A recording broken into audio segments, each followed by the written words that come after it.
Hello, everybody. So I'm here to break down the Alexander Mattison pick at number 102. Now he's 5'11", 221 pounds, 4'6'7". He is a running back from Boise State, for those who do not know. Um, his feet, he runs square to the line of scrimmage and has a firm base, although it has a tendency to narrow at times. And cuts are at times elongated and does have a change of direction skills, but they kind of lack this burst or sudden quickness kind of feel. But he can change directions pretty quickly, but they kind of just they lack a burst that you would really like to see. And he's just not going to create things using those dynamic cuts just because with him they don't exist. Vision, as far as vision goes, he has a natural feel for just the inside runs and how to anticipate how things are going to open up in the middle there and where the space will be. And he's very patient, and he allows for the blocks to kind of take form before shooting the hole, which is kind of nice. He doesn't get he doesn't get too antsy back there just to hit the hole. He waits for it and then he goes. And he has a pretty decent, or I would say a pretty good blend of decisiveness and patience in pass protection. A little bit inconsistent, and he does have the frame and anchor and length to actually get the job done, which is nice to see. He will be occasionally late when adjusting to his assignments, but when it comes to just chipping and things like that, he's very effective, and he does do pretty well to stay square when he isn't missing assignments and he's on time. Everything's just on schedule. Everything is good and dandy. Receiving wise, I think he has natural hands and he's able to kind of extend past his body in order to catch the ball. And he can adjust to those low throws, which is really nice. He does have decent route running ability. It's not great, but it's okay. But he's not really going to separate much because he isn't the most athletic running back in the world, 4'6", 740. And he does have a pretty expansive route tree for the most part, which is a little odd. You don't usually see that, but he does have a decently expansive route tree, and he's able to catch. Although he's not going to be your burner, he's not gonna kind of have to scheme him open, or he's just going to be left as this check down option that kind of just gets forgotten about sometimes, and that's kind of how he would get those in. Um, he does run upright, which can leave quite a bit of just surface area available to actually hit, which is typically a bad thing, but he has power and size. And that really allows him to just run through defenders. He kind of just barrels right through, and he's able to absorb contact with ease. And defenders seemingly just fall off his thighs whenever he's hit there. And anyone who comes in with like the buffet tackler attitude, for anyone who doesn't know who that is, that's kind of like the defenders who just pick and choose who tackle, mainly secondary players. But if you come at him with a less than A effort when it comes to tackling, he's just going to destroy them, which is really nice to have. Uh, he doesn't really have elusiveness to speak of for the most part because his hips don't really sink well, and he has tightness within the lower half of his body, which you can kind of expect given the fact that he's really stocky and compact and just the size that there is. It's not the biggest shock in the world.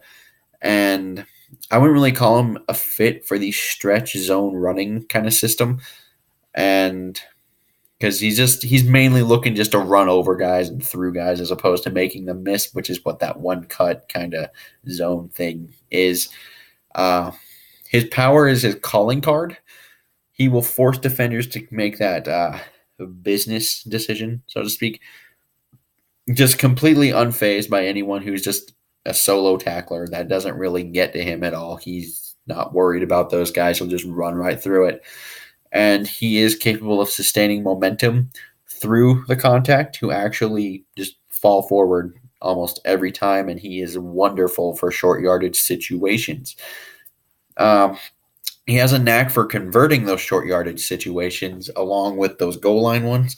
He's able to fight for every inch, and he was a bell cow so to speak. He would just kind of grind out those games in the third, fourth quarter. He would just be able to put them away when need be. And really effective stiff arm and is capable of just he's able of taking blows and giving the blows. He's kind of a battering ram, so to speak. Uh, he's a downhill, just one cut runner. He has good hands and he's capable in pass protection, but he's not great, but capable. And it kind of gives him upside in the passing downs. However, he is ultimately very limited by speed and agility, although he gives you power in those short yardage situations. So, my actual grade for this, I'm gonna give them a C minus on this one. I'm not that I don't like the player. I think he's a decent overall back. Obviously, you're trading speed for power here, and you needed a number 2 running back, but it just feels like something that they could have addressed later as opposed to trading down 4 times and not addressing, you could have gotten a developmental tackle that you can no longer get, whether that was a Bobby Evans, a Yannick Kajust, or, those kind of guys.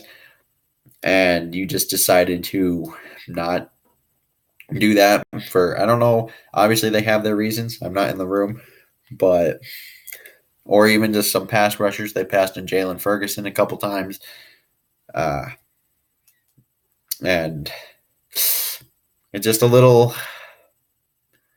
questionable. They could have gone receiver as well. Akeem Butler's still on the board for tomorrow, but it just feels like this was a move that could have been addressed a little later, which is why I don't like it. If this happened tomorrow in like the 5th round, I would probably like this one a lot, but it didn't, and it's in the 3rd round.